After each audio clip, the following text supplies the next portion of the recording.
ኢትዮጵያ በአፍሪካ ቀንድ የሰላም የመረጋጋትና የብልጽግና ዋነኛ አንቀሳቃሽ ኃይል መሆኗን በተደጋጋሚ እያረጋገጠች ነው።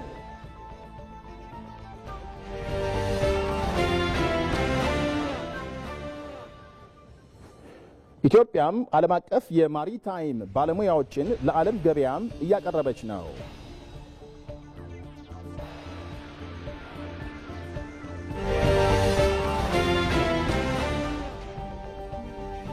የአማራን ክልል ሰላም ለማጽናት የበኩላቸውን አስተዋጽኦ እንደሚወጡ የወልዲያ ከተማ ነጋዴዎች ገለጹ።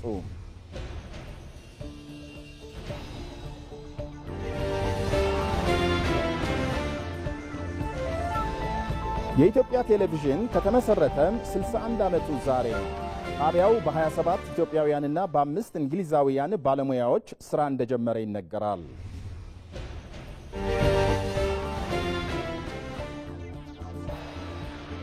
በእስራኤል የሚንቀሳቀሰው በሊባኖስ ሄዝቦላህ ሚሊሻ በሊባኖስ የሚንቀሳቀሰው ጤና ይስጥልኝ እንደምን ዋላችሁ ተመልካቾቻችን 7 ሰዓት ሆኗል። በላይ በቀለ ነኝ። ዜናው አሁን ጀመረ። አብራችሁ እንድትቆዩ ጋብዛለሁ።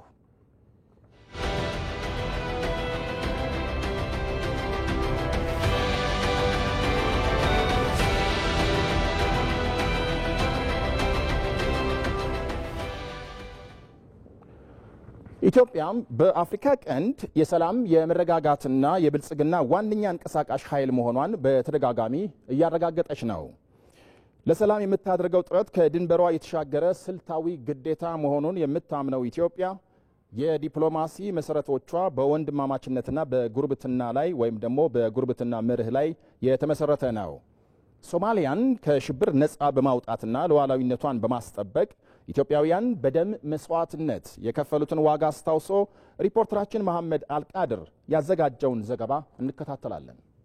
በሺ የሚቆጠር ሰው ነው እኮ የሞተብን። በሺ የሚቆጠር ሰው እኮ ነው የሰዋ ነው ለጋራ ሰላም ብለን። ይህ ንግግር ሁከትና ብጥብጥ በሚበዛበት የአፍሪካ ቀንድ ኢትዮጵያ የሰላም መረጋጋትና ብልጽግና ዋነኛ አንቀሳቃሽ ኃይልነቷን የሚያረጋግጥ ነው። ለሰላምና ለመረጋጋት የምታደርገው ጥረት ከድንበሯ የተሻገረ ስትራቴጂያዊ ግዴታዋ አድርጋ የምትቆጥረው ኢትዮጵያ የዲፕሎማሲ መሰረቶቿን የገነባቸው በወንድማማችነትና ጎረቤትን በማስቀደም ነው። ኢትዮጵያውያን በማያውቁት ምድር ግን በሚያውቁት ጀግንነት በሽብር ስትናጥ የቆየችውንና ሉዓላዊነቷ ትልቅ ፈተና ውስጥ ገብቶ የነበረችውን ሶማሊያን በደም መስዋዕትነት የተረጋጋች እንድትሆን አድርገዋል። ጎረቤቶቻችን ሰላም ሲሆኑ ሰላም እንደምንሆን ሲረጋጉ እንደምንረጋጋ ያ መረጋጋትም ለልማት ለብልጽግናችን መሰረት እንደሆነ ስለምናቅ ፍላጎታችን ሰላም፣ ፍላጎታችን ብልጽግና፣ ፍላጎታችን ሁለንተናዊ ሉዓላዊነትን ማረጋገጥ ነው። እነዛን ለማድረግ ሰላም በእጅጉ ስለሚያስፈልገን በውስጥም ሰላም በውጭም ሰላም ከሁሉ ጋር በትብብር መንፈስ አብሮ ማደግ እንፈልጋለን። ኢትዮጵያ አጎራባች ሀገራት ጋር የጋራ ኢኮኖሚያዊ ልማትን ለመፍጠር አንድ ማዕድ መጋራት የግድ ነው በሚል ለጋራ እድገትና ብልጽግና ጥረት ያደረገች ሲሆን ለመላው የአፍሪካ ቀንድም የጋራ እድሎችን ለማሳካት መደጋገፍንና ዘላቂ ሰላምን አጠናክራለች። ለዚህም የከፈለችው ዋጋ በፕሬዝዳንቶቹ እንዴት ተገልጿል? አንቲል 2005 ዓመተ ምህረት መጀመሪያ በኢጋድ አማካይነት ቀጥሎ ደግሞ አሚሶም ቀጥሎ ደግሞ አትሚስ እነዚህ የፒስ ኦፕሬሽን አሬንጅመንት ናቸው። አሁን ደግሞ ከጃንዋሪ 2025 ጀምሮ ደግሞ ኤዩሶም በሚባል ሜካኒዝም የሶማሊያን ሰላምና ደህንነት ለማረጋገጥ ጥረት ይደረጋል። በእነዚህ ሁሉ ሂደቶች የኢትዮጵያ ተርታ ከፍተኛ ነው። ጦራችን እዛ ያለው የሰላም አስከባሪ ኃይላችን ከኮሚኒቲው ጋር ያለው ትስስር ከሶማሌ ፌደራል መንግስቶች ሌሎቹ ስቴት ጋር ያለው ግንኙነት they can't think of any peacekeeping without the Ethiopian troops ሌሎቹ አካባቢ አይታሰባቸውም ሌላ የሰላም አስከባሪ ኃይል። the reason why we are insisting የምናደርግበት ምክንያቱም spill over ደንበር ዘሎ የሚመጣ ዕዳ ስለማንፈልግ ደንበር ዘሎ የሚመጣ ትርምስ ስለማንፈልግ We have recognized that the sacrifices that Ethiopian forces made in Somalia within the African Union የኢትዮጵያ ወታደሮች ለሶማሊያ ሰላምና መረጋጋት የከፈሉትን መስዋዕትነት ፍጹም የምንዘነጋው ጉዳይ አይደለም። ለዚህም ዕውቅና እንሰጣለን። ኢትዮጵያ ለሀገራችን ሶማሊያ የከፈለችው መስዋዕትነት እጣፋንታችን የተሳሰረበት ገመድ ጠንካራ መሆኑን የሚያሳይ ነው። ኢትዮጵያ በሶማሊያ ያለውን ደካማ ሰላምና መረጋጋት ለመመለስ ላለፉት 20 ዓመታት መስዋዕትነትን ከፍላለች። በ3 ዙር የሰላም ማስከበር ዘመቻዎች ኢትዮጵያ 60 በመቶ የሚደርሰውን የሰላም አስከባሪ ኃይል በሶማሊያ በማሰማራት የአንበሳውን ድርሻ ትይዛለች። እናም ሁለቱ ሀገራት ለበጎም ለክፉም የሚሆን የተሻለ ወዳጅነትን መስርተዋል። ወንድሞቻችን የጎረቤት ሐቅ የናንተን ሐቅ መቼም ቢሆን ኢትዮጵያ የማታስቀር መሆኑን ዛሬ በኢትዮጵያ ሕዝብ ፊት በድጋሚ ላረጋግጥላችሁ እወዳለሁ። የግብጽ ረሃብ፣ የሱዳን ረሃብ፣ የሌሎች ወንድሞቻችን ረሃብና ችግር የኛም ረሃብ ስለሆነ አብረን ከመብላት ከመካፈል ውጪ እኛ ተጠቅመን ማንንም የመጉዳት መሻት ፍላጎት ስለሌለን ያለፈው አልፏል።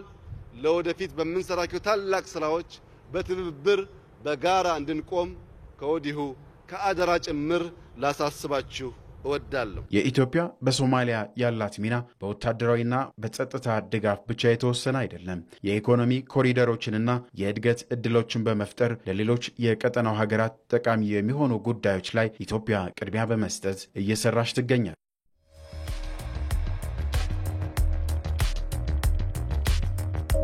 ለ2016 ዓመቱን ሙሉ ኤክስፖርት ያደረግነውን አማውንት በዚህ ዓመት በ4 ወር ብቻ ኤክስፖርት አድርገናል። የዚህ ዓመት 4 ወር ከአንድ ዓመት በፊት የነበረውን የዓመቱን ኤክስፖርት ሸፍኗል ማለት ሪፎርሙ የሚጨበጥ ውጤት አምጥቷል ማለት ነው። ኢትዮጵያም የውጪ ታሪካዊ ጠላቶች ከውስጥ ባንዳዎች ጋር በመሆን የባህር በር እንዳይኖራት ቢያደርጉም ዓለም አቀፍ የማሪታይም ባለሙያዎችን ለዓለም ገበያም እያቀረበች ነው። በከፍተኛ ወጪ የምታሰለጥናቸው የዘርፉ ባለሙያዎች ኢትዮጵያም የባህር በርና ወደብ ቢኖራት አበርክቷቸው የላቀ እንደሚሆን ባለሙያዎች ይገልጻሉ።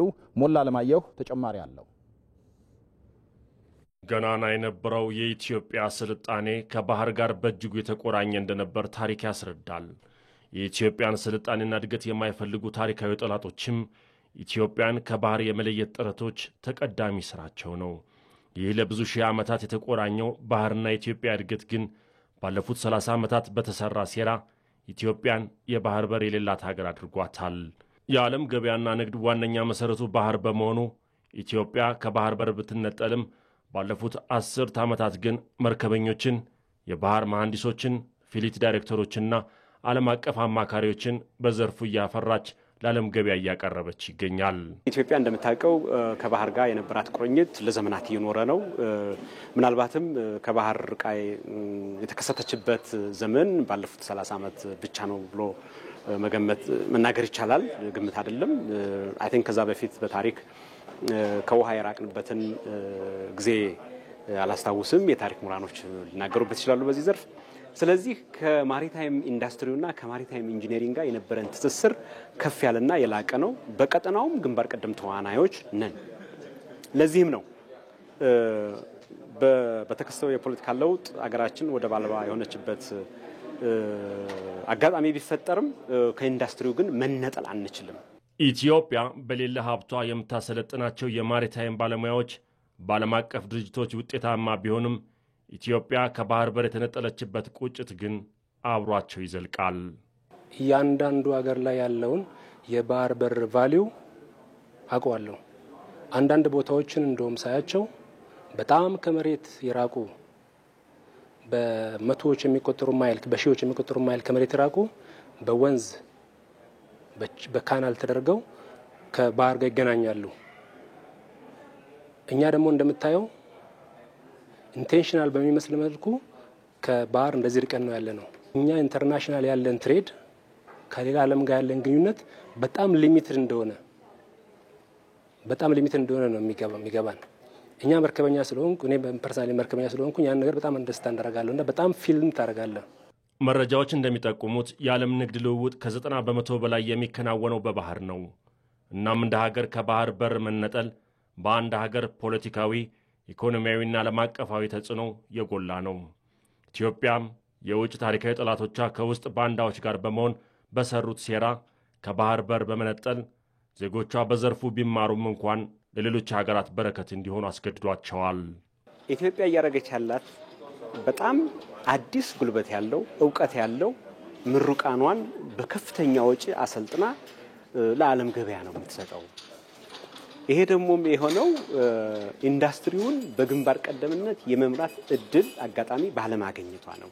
ይህን ኢንዱስትሪ ደግሞ ለመምራትና ለማሳደግ አይ ቲንክ ባህር መሰረታዊ ጉዳይ ነው። ከዚህ አንፃር እንቅፋት ነው ቢኖር የማደግ የመበልጸግ በአገሪቱ ኢኮኖሚ ላይ ሊኖረው የሚችለው ጫና አይ ቲንክ የወደብ ኢኮኖሚያዊ ጠቀሜታን ኢኮኖሚስቶቹ ከሚጠነጥሉት ባለፈ በዚህ ዘርፍ ላይም በጣም አሉታዊ ጫና ይኖረዋል። ቢኖር ደግሞ ከፍተኛ የሆነ አዎንታዊ ጫና በአገር ኢኮኖሚ ላይ ሊያሳድር የሚችለው ተጽዕኖ ከፍ ያለ ነው ብዬ አምናለሁ። የባህር በር ያለመኖሩ በጣም ብዙ ነገር ነው ያሳጣን። አሁን አንዳንዴ በዜና ስንሰማ አንድ ነገር አንድ ፖርት እንትን ማዳበሪያ መጥቶ ስንዴ መጥቶ የሆነ ነገር መጥቶ ጅቡቲ ፖርት ላይ 2 ወር ቆመ 3 ወር ቆመ ሲባል በመርከበኛ ተርም ይሄ ማለት ምን ማለት ነው? እንደማንኛውም ሰው ስታየው በቃ ቆመ ይመጣል ያራግፋል እንጠብቃለን። በመርከበኛ ተርም ግን ያን ሁሉ ብር ትከፍላለህ ለምትቆምበት ወተር ትሪተሪ ማለት ለፖርት አንከር ላይ ከቆመ ለአንከር ትከፍላለህ። ፖርት ላይ ከቆመ ደግሞ ለፖርት ማች ሞር ብር ትከፍላለህ። እኛ እንደ መርከበኛ ደግሞ ፖርት ለመግባትና ለመውጣት 10 ደቂቃ ድሌ ስታደርግ ምን ያህል ኮስትና ምን ያህል እንትን እንዳለ እኛ እናውቀዋለን። ከ3 10 ዓመታት ቁጭት በኋላ ይህ ትውልድ የኢትዮጵያን ታሪካዊ የባህር በር ጥያቄ ይዞ ዳግም ተመልሷል። በዘርፉ የሚሰለጥኑ የኢትዮጵያ ልጆችም የውጭ ድርጅቶችን ከመሻት በአገር ቤት ዕውቀታቸውን ሊያውሉ ተስፋው ተሰንቋል። አልሰማንም ዛሬም አንሰማም ብለን ነው ጀጎል ላሊበላ አክሱምን ያቆም ነው። አንሰማም ብለን ነው በነጻነት ክብር ቅኝ ያልተገዛ ነው። አንሰማም ብለን ነው አባይን ሞግተን ችለን ያሳየነው። አንሰማም ብለን ነው በአረንጓዴ አሻራ ደምቀን ያበራ ነው። ከስንዴ ምጽዋት ከርዳታ የዳን ነው። አሁንም አልሰማንም። ኢትዮጵያ ቀይ ባህር አይገባትም የሚለውን አልሰማንም። አሁን አልሰማንም። አትችሉም ለሚሉን መስሚያም ጊዜም የለን። እነሱ ሲያወሩ እኛ ስራ ላይ ነን። በእኛም ደግሞ ውስጥ አለ። እነሱ ሲያወሩ እኛ ስራ ላይ ነን። እናት ኢትዮጵያ የሀገራችን የአማራን ክልል ሰላም ለማጽናት የበኩላቸውን አስተዋጽኦ እንደሚወጡ የወልዲያ ከተማ ነጋዴዎች ገለጹ። የወልዲያ ከተማ አስተዳደር ነጋዴውን ማህበረሰብ ያሳተፈና በወቅታዊ የሰላም ጉዳዮች ላይ ያተኮረ የውይይት መድረክ አካሂዷል። ለዝርዝሩ ሳሙኤል ወርቃየው። የወልዲያ ከተማ አስተዳደር ነጋዴዎች፣ የከተማ አስተዳደሩ ከፍተኛ አመራሮች እንዲሁም ከፍተኛ ወታደራዊ አመራሮች በተገኙበት ሰላም ለሁሉም ሁሉም ለሰላም በሚል መሪ ሐሳብ በወቅታዊ የሰላም ጉዳዮች ዙሪያ መክረዋል። በውይይቱ ተሳታፊ የነበሩ ነጋዴዎችም የኑሮ ውድነትን ለመቅረፍ የሚሆን ሀገራዊ እድገትን ለማፋጠን ሰላም አስፈላጊ መሆኑን ተናግረዋል። አንድ ላይ በመቆማችን አባይን ያህል ግድብ ገድበናል። አንድነታችን ይኸው የታገቱ አንድ ላይ ብንቆምናል። ፋኖ ጋር ግንኙነት ያላቸው ሰዎች ስጠይቅ ምን አሏችሁ ሲባል አማራው እየሞተ በቃ ማን ገደሉ? ማን ነው ገደሉ? አማራው ራሱ የሚገድል እያገተ ገንዘብ ይተቀበላል። የኑሮ ውድነትን በተመለከተ አባባሹ አሁንም የሰላሙ ችግር ነው። ትራንስፖርት በተባባልከው ልክ ጭነህ ከዚህ አደርሱም። በየመንገዱ ተጨማሪ ክፍያዎችን እየከፈልክ ነው ከጫንከው ሸቀጥ ላይ የምትመጣው። ከዚህ ነጋዴው ጋር ሲደርስ በየመንገዱ የወጣውን ወጭ ከገዛበት ወጭ ጋር ጨምሮ ለህብረተሰቡ ነው የሚያቀርበው። የወልዲያ ከተማ አስተዳደር ብልጽግና ፓርቲ ቅርንጫፍ ጽህፈት ቤት ኃላፊ ተስፋዬ ገብሬ በበኩላቸው የጸጥታ ችግሩ በክልሉ ማህበረሰብ ዘንድ እያደረሰ ስላለው ተጽዕኖ አብራርተዋል። እጅግ በጣም በርካታ ቁጥር ያላቸው ተማሪዎችን ትምህርት ቤት በመዝጋት እጅግ በጣም ነጋዴው ወጥቶ ወርዶ ገብቶ ወጥቶ ሊሰራባቸው የሚችሉት መንገዶች በመዝጋት የችግሩ ተጋፋጭ እናንተ ስለሆናችሁ ነው እየነገርኳችሁ ያለው። ግዛቱን አማራ ክልል ላይ ለማስፋፋት ከሚንቀሳቀስ ታሪካዊ የአማራ ጠላት ጋር ወግዶ ለኛ ጥያቄ ምላሽ ለማግኘት የሚደረግ ትግል ነው ብሎ ማሰብ ራስን ማታለል ካልሆነ በስተቀር መፍትሄ ይሆናል ተብሎ አይታሰብም። የ11ኛ እዝ የሰራዊት ስነ ልቦና ግንባታ ኃላፊ ኮሎኔል አክሊሉ አበበ በበኩላቸው ነጋዴው ማህበረሰብ ከሰራዊቱ ጎን እንዲቆም ጠይቀዋል። አማራ አሁን ካለበት ብልጥ ወደታች የሚወርድበት ሁኔታ አይሆንም። ኢትዮጵያም በተመሳሳይ። ስለዚህ እኛም ከእናንተ ጋር እንሰራለን። እናንተም ተመታደሩ ጋውናችሁ መብታችሁን እንድታስከብሩ ጥያቄያችሁን እንድታስመልሱ ሀሳብ መስጠት እፈልጋለሁ። እንደ አማራ ሚዲያ ኮርፖሬሽን ዘገባ በውይይት መድረኩም ነጋዴው ማህበረሰብ የአካባቢውን ሰላም ለማጽናት የበኩሉን ሚና እንዲወጣም ተጠይቋል።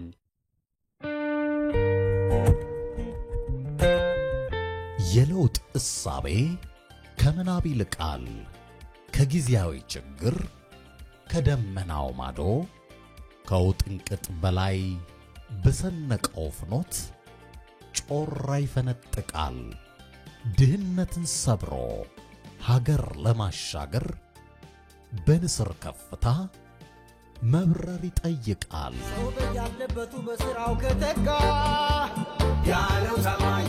ለለውጥ ያበረ በአንድነት ተነስቶ ፈጠራን ያልማል። ጊዜን ተመክቶ የምናብ ትርጉሙ ድንቅ ነው በእውነት። የማድረግን አቅም የመከወን ብልሃት የፈጣሪን ጸጋ ማወቅ ነው መረዳት። ኢትዮጵያን ያሉ አትጠራጠሩ። በእውነት በእምነት በእውቀት ከተሰባሰብን ጉዟችን ይቃናል፣ ህብር ያስጌጠናል። አዝግሞ መዘግየት ተንሸራቶ መጥፋት ላለፈው ይበቃል። ይልቅ ፈጥረን ፈጥነን ዘለል ለመሻገር ኢትዮጵያን ለማልማት ፈተናን ወደ ድል በመቀየር መትጋት።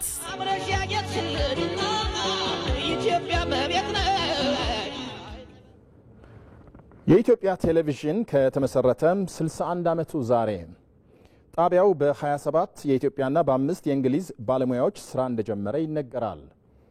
የቴሌቪዥን ጣቢያው በአሁኑ ሰዓት በርካታ ባለሙያዎችን ከቴሌቪዥኑ የእድገት ጉዞ ጋር አዋህዶ ዘመኑ የደረሰበትን ቴክኖሎጂ ታጥቆ እየሰራ ይገኛል። የምስረታውን ሂደት ወደ ኋላ መለስ ብሎ ሪፖርተራችን መሐሪ ዓለሙ ያሳየናል።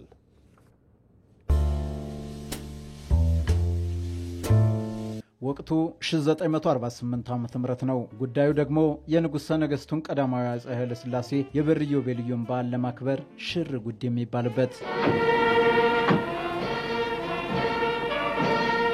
ያኔ ነው። ገና የቴሌቪዥን ምንነት ባህሪና ጠቀሜታ ባልታወቀበት ዘመን የኢትዮጵያ ቴሌቪዥን ውጥኑን የጀመረው። ታዲያ በኢትዮጵያ ሰማይ ስር የቴሌቪዥን ስርጭትን ለማድረግ በሂደት የተለያዩ ዘመናትን አልፎ ቶምሰን ኢንተርናሽናልና ፊሊፒንስ ኢትዮጵያ የተባሉ ኩባንያዎች በጨረታ እንዲሳተፉ ተደርጓል። በኋላም ቶምሰን ኢንተርናሽናል ኩባንያ ከኢትዮጵያውያን ጋር በመሆን በሀገሪቱ መዲና በአዲስ አበባ ማዘጋጃ ቤት ተብሎ በሚጠራው 4ኛ ፎቅ ላይ በ1957 ዓ.ም ስርጭቱን በይፋ መጀመሩን የቴሌቪዥኑ ታሪክ ያስረዳል።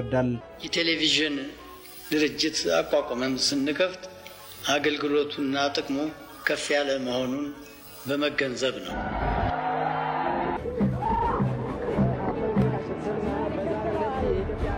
እዚህ ማዘጋጃ ቤት 4ኛ ፎቅ ላይ በአንድ ጠባብ ኮንትሮል ሩም፣ ፕሮጀክተር እና ካሜራ፣ ጣራው እንደዚህ ዝቅተኛ ነው፣ በጣም ሙቀት ያለበት ስቱዲዮ ሆኖ ተጀመረ። ለ2 ዓመታት ከ1957 እስከ 1959 ድረስ ላይቭ ፕሮግራሞች እየተላለፉ ከዛ በኋላ ነው ቪቲአር መጥቶ ተገጥሞ ሪኮርድ እየተደረገ ፕሮግራሞች መታየት የጀመረው። በወቅቱ የኢትዮጵያ ቴሌቪዥን በ5 እንግሊዛውያንና በ27 ኢትዮጵያውያን ነው ስርጭቱን የጀመረው። የወቅቱ ፈርቀዳጅ ጋዜጠኛና ደራሲ በዓሉ ግርማ ያኔ በነበሩ ኢትዮጵያውያን ስራው ሲሰራ በመመልከቱም ደስታውን እንዲገልጿል። የኢትዮጵያ ቴሌቪዥን አገልግሎት ሲቋቋም በቴሌቪዥን ቴክኒክ የሰለጠኑ ኢትዮጵያውያን እንደማስታውሰው አንድም አልነበረም።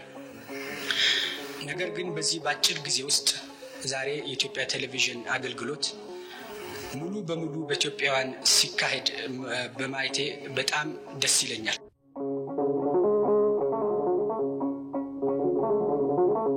አንድ ለእናቱ የነበረው ጣቢያው ባለም አቀፍ መድረክ ኢትዮጵያውያንን ያስጠሩ ድሎችን በብቸኝነት ለህዝብ ያሳየ፣ በገጠሩ የሀገሪቱ አካባቢዎች ሳይቀር የህዝቦችን የኑሮ ሁኔታ እንዲህ ያስመለከተ ነው።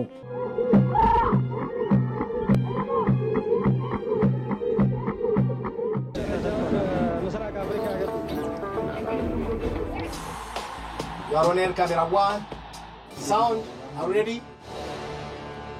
ቁጥር 7 ይዞ ሄደ ዩጋንዳ። እስማኤል ይከተለዋል። ኳስ ተንከባላ ውጭ ወጣች። ጅሮራ ለኢትዮጵያ ቡድን ተሰጥቷል።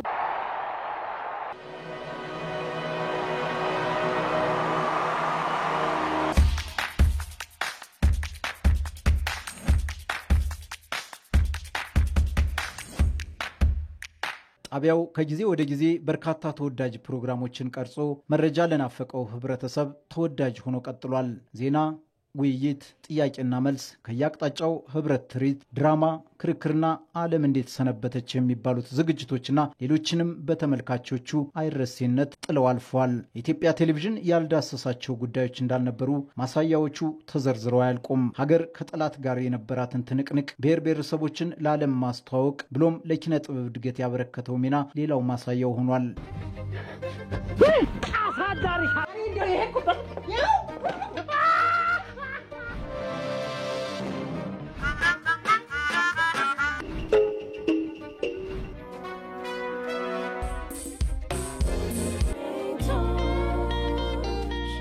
ጣቢያው ከጊዜ ወደ ጊዜ የስርጭት ቋንቋውን እያሰፋ በሁሉም ቤት መድረሱን ቀጠለ። እዚህ ቦታ ላይ የተገኘው የዲጂታል ከመደ ደጋናዳ ዑሱብ dalkan Ethiopia ku soo koray isbeddelka kadib sabonni sablamonni fi ummaton Ethiopia. Alors aujourd'hui il a parlé sur Barcelona arsima la Dr. Abiy aga የማይበገር ኢንተርኔት in the beautiful town Hawassa የሸቀጦች ዋጋ የችግሩን አሳሳቢነት ደረጃ بالشعوب والقوميات الإثيوبية እያንዳንዱ ስፖርት እንዴት ነው የተጀመረው የሚለው ነገር የሚያሳይ ነው። ታሪክን እንሰንዳለን ማለት ነው። 20 ቢሊዮን ችግኝ የመትከል እቅድ ይዞ ነው። ናይ ሰላም ናይ ፍቅር ናይ ሓድነት ንኸኸውን በጥቁርና ነጭ ቀለም ጅማሮውን አድርጎ አሁን ከደረሰበት የቴክኖሎጂ ደረጃ የደረሰው ጣቢያው የኢትዮጵያን ታሪክ፣ ባህልና ወግ የበለጠ ማስተዋወቅ እንደሚገባውም ተስፋ ተጥሎበታል። ለሁሉ የምንሰጥ ደጋግ ህዝቦች መሆናችንን ኢቲቪ መግለጥ አለበት። እኛ ተቀባይ አይደለም፣ ሰጪ ነን። በብዙ ነገር ብዙ የሚነገር ታሪክ አለን፣ ብዙ የሚታይ ቦታ አለን። ይሄንን በትክክል መስራት ስለሚጠበቅበትና ተቋሙ ያንን መምሰል ስላለበት አሁን እንደምታየው በጣም ሰፊ ስቱዲዮ 10 ስቱዲዮ ያለው ሰፊ ኮምፓውንድ ያለው የሚያምር ቦታ ብትጎበኘው ብታየው ማይጠገብ ቦታ የእናንተን ብቃት ጎልጉሎ ማውጣት የሚያስችል ቴክኖሎጂ ነው ያለው። የኢትዮጵያ ቴሌቪዥን በየዘመኑ ራሱን በቴክኖሎጂ ያስታጠቀ ዛሬ ላይ ሸጎሌ አካባቢ በሚገኘው ዘመናዊ የሚዲያ ኮምፕሌክስ ስርጭቱን እየከወነ ሲሆን ኢትዮጵያውያንን ማህበራዊ፣ ኢኮኖሚያዊና ፖለቲካዊ ጉዳዮች ተደራሽ ለማድረግ አገናኝ ድልድይ ሆኖ ይገኛል።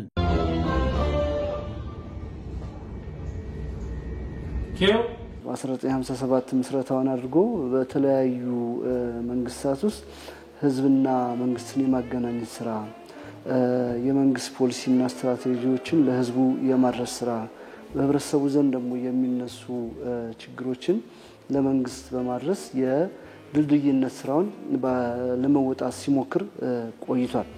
በዚሁ ጊዜያት ውስጥ ራሱን እያሳደገ መጥቶ አሁን ላይ 1957 ሲጀምር ከነበረው አንድ የቴሌቪዥን ቻናል አሁን ላይ ወደ 6 የቴሌቪዥን ቻናል ደርሰናል። ታዲያ ይህ የኢትዮጵያውያን የበኩር የቴሌቪዥን ጣቢያ የሆነው የኢትዮጵያ ቴሌቪዥን ከተመሰረተ ዛሬ ድፍን 61 ዓመት ሞላው። ጣቢያው አሁን ላይ ኢትዮጵያውያን ያላቸውን የጋራ ባህል፣ ማንነትና እሴት እንዲጠናከር እንዲሁም በጋራ የተጋመዱ ማንም ሊነጣጥላቸው የማይችል መሆናቸውን በዜናና ፕሮግራሞቹ ወደ አድማጭ ተመልካቾቹ እያደረሰ ይገኛል። ኢትዮጵያውያን ለብሔራዊ ጥቅም በአንድነት እንዲቆሙም እንዲሁ ኃላፊነቱን እየተወጣ ይገኛል። ይህም ብቻም አይደለም። የአሁኑንና የኢትዮጵያውያንን መጻኢ ዕድል የሚወስኑና ለትውልድ የሚሻገሩ ከአነስተኛ እስከ መካከለኛ፣ ከመካከለኛ እስከ ግዙፍ ፕሮጀክቶች የግንባታ ሂደትና አፈጻጸም ለኢትዮጵያውያን በማብሰር አሁንም ድረስ ታማኝና ቀዳሚ የመረጃ ምንጭነቱን አጠናክሮ ቀጥሎበታል። በአርሲ ዞን ለአርሶ አደሮች የግብርና ግብዓትና ሙያዊ ድጋፍ በማድረግ የእርሻ ስራው ውጤታማ እንዲሆን እየተሰራ መሆኑ ተገለጠ። የዞኑ አርሶ አደሮች የመኸር እርሻ ስራቸውን በጥሩ ሁኔታ እያከናወኑ መሆናቸውን ገልጸዋል። ይድነቃቸው ሰማው ያዘጋጀውን መሐመድ አልቃድር ያቀርበዋል። በኦሮሚያ ክልል አርሲ ዞን አርሶ አደሮች የመኸር እርሻ ስራቸውን እያከናወኑ ይገኛሉ። በዞኑ የድገሎና ጠጆ ወረዳ አርሶ አደሮችም የግብርና ግብዓት አቅርቦት የተሟላላቸው መሆኑንና በማሳቸው የዘሩት የስንዴ ሰብልም በጥሩ ቁመና ላይ እንደሚገኝ ተናግረዋል። በክላስተር ይሄንን የመሰለ ስንዴ ለማሳየት በክተናል። ማዳበሪያውንም ዘሩንም በሰዓቱ ከእርሻ ጀምሮ ከዝግጅት ጀምሮ ግብርና ቢሮ ከኛ ጋር ሆኖ ይሄ ማሳ ለክላስተር አምቺው ነው በክላስተር መሰራት አለበት ብሎ አነሳስቶን እኛም በክላስተር መስራት አለብን ይሄንን በሽታዎችን ለመከላከል ይመቸናል በማለት እኛም ተደራጅተን ያው እነሱ ማስተባብሮን እዚህ ውስጥ አስገቡን እና ማዳበሪያውንም በሰዓቱ አቀረቡልን። ምርታማነቱ በፊት በግል ስንሰራ 30-40 ኩንታል ነበር የምናገኘው። እንደዚህ ሆኖ አቅም እንግዲህ ዘንድሮ ከ50 እስከ 60 እንጠብቀዋለን ብዬ ገምታለሁ።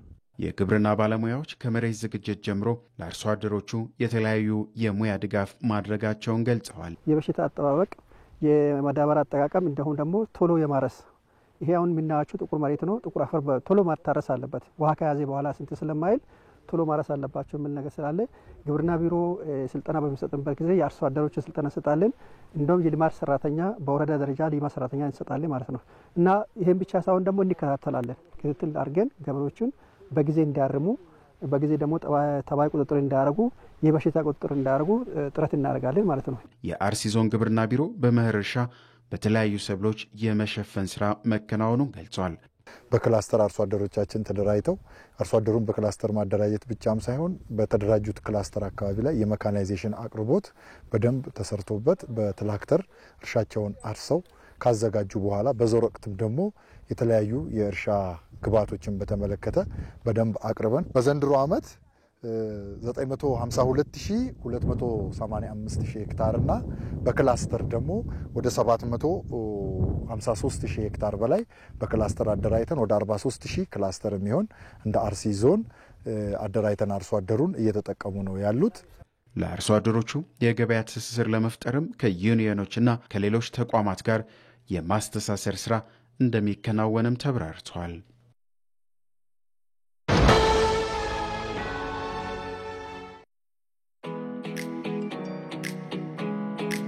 የቴክኖሎጂ ችሮታዎች ባደጉ ቁጥር ሰውን ለመጉዳት የሚጠቀሟቸውም ይበዛሉ።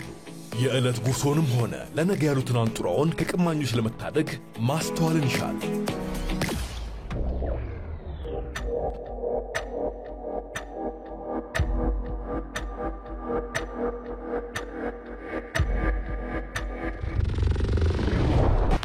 ማንኛውንም መተግበሪያ ከአፕ ስቶርና ከፕሌይ ስቶር ብቻ በማውረድ የተቀበሉት ብር አካውንት ውስጥ መግባቱን በማረጋገጥ አጠራጣሪ ማስፈንጠሪያዎችን ወይንም ሊንኮችን ባለመንካት ያልተረጋገጠ የማህበራዊ ሚዲያ ንግድ ላይ ባለመሳተፍና የሐሰት ማስታወቂያዎችን ባለማመን ራስዎን ከመጭበርበር ይታደጉ። የኢትዮጵያ ንግድ ባንክ ሁሌም የሚተማመኑበት ባንክ።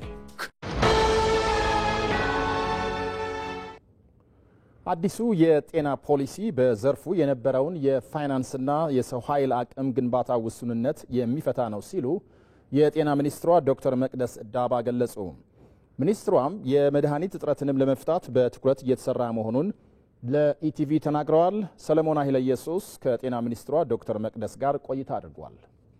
ክብርት መቅደስ ዳባ የፌዴሪ የጤና ሚኒስትር፣ ለጊዜዎት በጣም አብዝቼ ነው የማመሰግነው። ጅጋር አመሰግናለሁ። መከላከል ላይ መሰረት ያደረገ የጤና ፖሊሲ ነው የምንከተለው። ከለውጡ በኋላ ደግሞ አክሞ ማዳን የሚል ጽንሰ ሐሳብም ያለበት ነው። ባለፉት ዓመታት አክሞ ማዳን የሚለው ጽንሰ ሐሳብ ምን ለውጥ አመጣ ለሀገሪቱ? በጣም በብዙ ተቋማት ውስጥ ከዚህ በፊት ያልነበሩ ኢንቨስትመንቶች በሰፊው መንግስት ኢንቨስት እያደረገ ነው ያለው። አንደኛው የጤና ተቋማት መሰረተ ልማት ማስፋፋት፣ ምክንያቱም መከላከል ላይ እንሰራለን፣ ተኝቶ ታክሞ ወይም ደግሞ በተመላላሽ ታክሞ አገልግሎት መስጠት የሚያስፈልገንን ደግሞ ተደራሽነት ለመጨመር የመሰረተ ልማት በሰፊው ኢንቨስት እየተደረገ ነው ያለው ማለት ነው። ከዛ በተጨማሪ ደግሞ ግብአቶች የማሟላት ስራ በጣም ትኩረት ተሰጥቶ እንዲሰራ አድርጓል። ከዛ በተጨማሪ ደግሞ ሰዎች ወደ ተቋም መጥተው አገልግሎት ማግኘት እንዲችሉ በመፍራት ይሄንን ባወጣ ይሄ ተቋም በሄድ ብሩ አይኖረኝም ብለው እንዳያስቡ የኢንሹራንስ መንገዳችን ላይ በጣም ትኩረት ተሰርቷል። ያም እንግዲህ በዚህኛው አመት ብቻ ብንመለከት የማህበረሰብ አቀፍ ጤና መድናችንን ብናየው ወደ 63 ሚሊዮን ህብረተሰብ የዚህ የማህበረሰብ አቀፍ ጤና መድን ተጠቃሚ እንዲሆን ተደርጓል ማለት ነው። የፖሊሲው ለውጥ እንዲያመጣው ምንድነው የመንግስትና የግል ዘርፍ ትብብርን በደንብ እንዲያሰፋ እድል ሰጥቷል። በጤናው ዘርፍ ላይ ያለውን የፋይናንስ ክፍተት ለመሙላት እየተሰሩ ያሉ ሀገር በቀል እሳቤዎች ምናልባት ከፖሊሲው አኳያ ምን መልክ አላቸው ማለት እንችላለን? በፈጠራ የተሞሉ የፋይናንሻል መንገዶችን መጨመር፣ መንግስት ለዘርፉ የሚሰጠውን የበጀት መጠን ከፍ ማድረግ፣ በተለይ ደግሞ ባለድርሻ አካላት አንድ ላይ ሰርተን ወደ ዘላቂ የፋይናንስ ወይም ደግሞ ከአገልግሎቱ ከጤና አገልግሎት ላይ የሌሎች ባለድርሻ አካላት በጊዜ ብዛት እየቀነሰ እንኳን ቢመጣ መንግስት አብዛኛውን ነገርና ህብረተሰቡና በአጠቃላይ የሀገሪቱ የጤና ፋይናንስ ራሱን መቻል የሚችልበትን ነገር እንደ ጤና ኢኖቬቲቭ ፋይናንስ ብለን ጀምረናል። በሀገር ውስጥ የሚመረቱ የመድኃኒት አቅርቦቶች ላይ ጤና ሚኒስቴር እየሰራቸው ያሉ ስራዎች በሂደት ላይ እንደሆኑ እረዳለሁ። ምን ውጤት እያመጣላችሁ ነው? ሎካል ማኒፋክቸሪንግ የኢኖቬቲቭ ፋይናንስ አንዱ አካል ነው። ራስን በራስ መቻል ከጀመርን ወጪዎቻችንን እየቀነሰን እንመጣለን። መጀመሪያ ትንሽ ሊከብድ ይችላል በጋራ ሰፊ ምርት እስክንጀምር። ነገር ግን በአገር አቀፍ ደረጃ እየተሰሩ ያሉ ነገሮች መስተሳሰር ሲጀምሩ የምናገዛበት መድኃኒቶች ላይ ሌሎች ላይ የምናወጣውን ወጪ በጋራ ግዢ እያደረግን ወጪዎችን መቀነስም አንዱ ትኩረት አድርገን እየሰራንበት ያለ ነው። የዘላቂ ፋይናንስ ስርዓታችንም አንዱ ይሆናል ማለት ነው። እነዚህ እንግዲህ በምሳሌ የሚጠቀሱ ናቸው። የፌዴራል የጤና ሚኒስትር ክብርት ዶክተር መቅደስ ዳባ ለጊዜዎትም ለሀሳቦትም በጣም አብዝቼ ነው የማመሰግነው። እጅግ አድርጌ አመሰግናለሁ። የፍኖተ ሰላም ከተማ ነዋሪዎች በህዝብ ትራንስፖርት መናኸሪያዎች የኢቲኬቲንግ አገልግሎት መጀመሩ ካልተገባ የታሪፍ ጭማሪና ከመጉላላት ያዳናቸው መሆኑን ገለጹ። በምዕራብ ጎጃም ዞን በተለያዩ ከተሞች በሚገኙ የህዝብ ትራንስፖርት መናኸሪያዎች የኢቲኬቲንግ አገልግሎትን የማስፋት ስራ እየተከናወነ ነው ተብሏል። ለዝርዝሩ ሳሙኤል ወርቃየው። በአማራ ክልል በተለያዩ ከተሞች በትራንስፖርት ዘርፉ በመናኸሪያዎች አካባቢ መንገደኞችን ከእንግልት ለማላቀቅ ያመች ዘንድ የኢቲኬቲንግ አገልግሎት ተጀምሮ በስራ ላይ ይገኛል። መንገደኞች የጉዞ ትኬቶችን በመናኸሪያዎች በሚገኙ የስምሪት መስኮቶች አማካኝነት በቀላሉ የሚያገኙበት ይህ አሰራር በምዕራብ ጎጃም ዞን በተለያዩ ከተሞችም እየተተገበረ ሲሆን በፍኖተ ሰላም ከተማ አገልግሎቱን የሚጠቀሙ መንገደኞችም የቲኬት ካልተገባ የታሪፍ ጭማሪና እንግልት እያዳናቸው መሆኑን ይገልጻሉ። መጀመሪያ ሲጀመር 75 ምናምን አካባቢ ነበር 80 ብር ደረሰ። ከዚያ በላይ ደግሞ ወደ 100 ብር ተጠግቶ ነበር። ስለዚህ በቃ ይወጣል ይወርዳል እና አሁን ግን እንደዚህ በቃ እንግዲህ ዛሬ በታሪፉ ትክክለኛ የታሪፉ ከሆነ 65 ብር ከፍለናል። እንደዚህ የሚከተል ከሆነ ጥሩ ነው በእኔ አባባል። አገልግሎቱ ለተሳፋሪዎች ብቻ ሳይሆን ለተሽከርካሪ ባለንብረቶችና ለአሽከርካሪዎችም ይቶት የመጣው ሚና ከፍተኛ መሆኑም ተገልጿል። አስፓልት ላይ ነበር እየሞላን የምንሄደው። በዛ ላይ ሰው ብዙ ይጉላል። አሁን ግን እዚህ ቲኬት ከጀመረ ወዲህ ከዛ ከተማ እየገባ ነው እዚህ እንትን የሚልል ከአስፓልት ማለት ነው። አሁን ለኛ ጥሩ ነው የሆነ። በፍኖተ ሰላም የትራንስፖርት መናኸሪያ የኢቲኬቲንግ አገልግሎት የሚያሰልጡ ባለሙያዎችም አገልግሎቱ ተሽከርካሪው መጫን የተፈቀደለትን መጠን ብቻ በመጫን የትራፊክ አደጋን በመቀነሱ ረገድ የሚጫወተው ሚና ከፍተኛ ስለመሆኑም ገልጸዋል። ቲኬት አንድ ወንበር ቦሎውን አይተን ነው የምንመዘግብ። አንድ መኪና ሲወጣ 14 ወንበር ይዛል ከተባለ በ14 ወንበር ነው ቆርጠን የምንሰጠው። ከዚያም በኋላ ሲስተማችን አይቆርጥም። መጀመሪያ ላይ የወንበሩ ቁጥሩ 14 ተብሎ ከተሞላ አንዱ መኪና ቦሎ ዛሬ ከተመዘገበ ነገ መጣ 15 አድርገው ብትል ቦሎ እስካልተስተካከለ ሻይል ሲስተሙ ጋር ማለት ነው። ስለዚህ 14 ሰው ነው እኛ ቆርጠን የምንሰጠው በ14 ይወጣል። በዛ ላይ የታሪፍ መሸራረፎች ነበሩ። እነሱ አሁን ተስተካክለው ሰው በታሪፉ እየሄደ ነው። የምዕራብ ጎጃም ዞን ትራንስፖርት ተጠሪ ጽሕፈት ቤት ተወካይ ኃላፊ ወርቅነህ መንግስት በበኩላቸው የትራንስፖርት ዘርፉን ለማሻሻል መንግስት በትኩረት እየሰራበት እንደሚገኝ ገልጸው የኢቲኬት አገልግሎትም የዚሁ ማሻሻያ አንዱ አካል መሆኑን ተናግረዋል። አገልግሎቱ በዘርፉ ከዚህ በፊት ይነሱ የነበሩ ችግሮችን የሚቀርፍ ስለመሆኑም ገልጸዋል። በፊት የነበረው አንደኛ መጓተት ላይ የነበረው ተሳፋሪ አሁን ማርቆስ መሄድ ከሆነ ደንበጫ በመሄድ መኪና ማርቆስ ነው መሄድ ብሎ ይሸነግለዋል። ተሳፋሪ ይገባል። ከወጣ በኋላ ደግሞ ምን ያደርገዋል? ማርቆስ ሳይገባ ወደ ሌላ መኪና ይገለብጠዋል። አሁን ግን እሱ አይሆንም። ሁሉም በየመስመሩ ነው የሚያደርገውና የነበረው ቀላል ችግር ነው ተብሎ አይታሰብም። በዞኑ ከተሞች የኢቲኬት አገልግሎት ለማስፋት እየተሰራ ስለመሆኑም ተወካይ ኃላፊው አስታውቀዋል። በዞናችን ውስጥ ኦልሞስት ወደ 4 መናሪያዎች ላይ ስራ ተጀምሯል። ደንበጫ በዚህ ውስጥ ነው ያለው፣ ጅጋ በዚህ ውስጥ ነው ያለው፣ ቡሬ በዚህ ውስጥ ነው ያለው። ቡሬ ከተማ መናሪያ ማለት ነው። በተመሳሳይ ፍኖተ ሰላም ከተማ በኢቲኬቲንግ አገልግሎት መስጠት ተጀምሯል። ይሄን አሁን ሰስቴን ማድረግ ይጠበቅብናል። ማህበረሰቡ በቀጥታ መናኸሪያ በመግባትና በሚሄድበት ቦታ በተመደበ መኪና ከትኬት መቁረጫ ቦታ በመሄድና በመቁረጥ ያለምንም መንገላታት ካሰበበት እንዲደርስ የትኬት አገልግሎትን መጠቀም እንደሚገባውም ጥሪ ቀርቧል። በጅማ ከተማ የተከናወነው የኮሪደር ልማት ስራ ለነዋሪዎች ዘርፈ ብዙ እድል የፈጠረ መሆኑ ተገለጠ። የኮሪደር ልማቱ ለከተማዋ ተጨማሪ ውበት ከመስጠቱ ባለፈ የስራ እድል የፈጠረ መሆኑንም ነዋሪዎቹ ተናግረዋል። ለዝርዝሩ ራሄል አብደላ።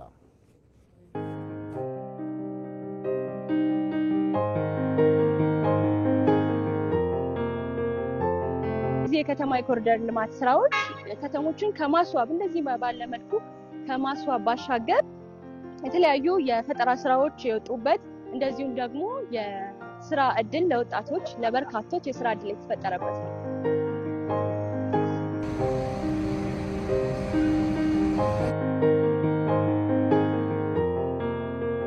አሁን ያለሁበት ስፍራ ጅማ ፈረንጅ አራዳ ወይንም ፋርሜር ተብሎ በሚጠራው አካባቢ ይገኛል። ይህ ስፍራ በኮሪደር የልማት ስራዎች ካጌጡ ካማሩ አካባቢዎች አንደኛው ነው።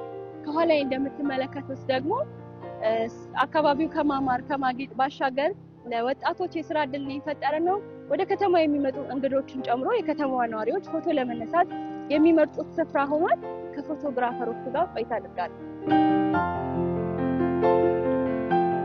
ከተማችን በአሁኑ ሰዓት ላይ ውብና ጽዱ ለኢንቨስትመንትም ሆነ ለከተማ ከሌላ ሀገር ለሚመጡ ዜጎቻችን ወይም ከሌላ ሀገር ከክፍለ ከተማ ለሚመጡ ሰዎች ምቹና ጽዱ ውብ ሆና ቀርባለች እና የኮሪደር ልማት ውብ አድርጎልናል ከተማችንን። በመቀጠል ደግሞ የስራ እድሎችን ፈጥሮልናል። እኛ ካሜራማኖች ነን። እዚህ አካባቢ ላይ የጂማን ገጽታና ማስታወሻ ለሚፈልግ ሰው ላይት አዘጋጅተናል። ካሜራ አዘጋጅተን ጥሩ የሆነ ማስታወሻ እየሰጠናቸው እዚሁ እኛም ስራ እንሰራለን። ዜጎችም አንዳንድ ማስታወሻ የጂማ ማስታወሻ ይዘው ይሄዳሉ ማለት ነው። ከዚህ ቀደም ቦታው የታክሲና ሰው የሚመላለስበት ቦታ ነበረ፣ የስራ ቦታ ነበረ። አሁን ደግሞ በኮሪደር ልማት አማካኝነት በጣም ብዙ ነገር ተሰርቶልን ለስራ እድል ፈጥሮልናል። እኛ በጣም ነው የምናመሰግነው። ያው ከድሮ አንጻር ብዙ የተሻሻለ ነገር አለ። እንደዚህ ወክ ለማድረግ ልጅ ይዞም ለመውጣት መኪና አቧራ መንገድ ምናምን አለ። አሁን ላይ ለሰው የተለየ መንገድ ለብቻ ወክ የምናደርግበት ቦታ ተመችቶልና አሪፍ ነው። ከታች ጀምሮ ፎቶ የተነሳን የመጣ ነው። አሪፍ ነው።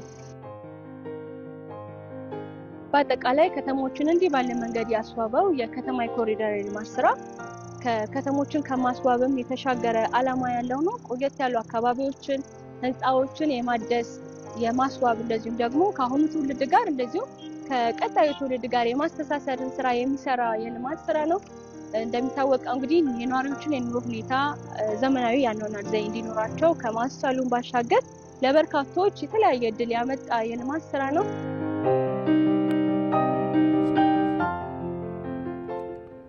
ወደ ውጭ ዜና እናልፋለን። በደቡብ ሊባኖስ በሚንቀሳቀሰው በሂዝቦላህ ላይ ጥቃት አጠናክራ ልትቀጥል እንደምትችል እስራኤል አስጠነቀቀች። አሜሪካም ከቻይና ጋር ያላትን ወታደራዊ ትብብር እንደ አዲስ ማጠናከር እንደምትፈልግ አስታወቀች። የአሜሪካ ፕሬዝዳንት ዶናልድ ትራምፕ ከቻይናው ፕሬዝዳንት ሺ ጂንፒንግ ጋር ከተገናኙ በኋላ አሜሪካ ከቻይና በወታደራዊ መገናኛ መሳሪያዎች ጨምሮ በሌሎች ዘርፎች ግንኙነቷን ማጠናከር ትፈልጋለች ተብሏል። የአሜሪካ መከላከያ ሚኒስትር ፒት ሄግሴት ከቻይና አቻቸው ጋር ባካሄዱት ውይይት ሁለቱም ሀገሮች ግጭቶችን ለመፍታትና ለማርገብ ወታደራዊ ትብብራቸውን ለማጠናከር መስማማታቸውን ገልጸዋል። ሰላም፣ ደህንነትና መልካም ግንኙነት ለሁለቱ ሀያላን ሀገራት የተሻለው መንገድ በመሆኑ በቅርቡ ውይይት ይደረጋል ብለዋል። የቻይና መከላከያ ሚኒስትሩ ዶንግ በበኩላቸው ሀገራቱ መተማመኛ ለመፍጠርና አለመረጋጋትን ለማስወገድ በፖሊሲ የተደገፈ ንግግር ሊደረግ እንደሚገባ ገልጸዋል። ዘገባው የኤኤፍፒ ነው።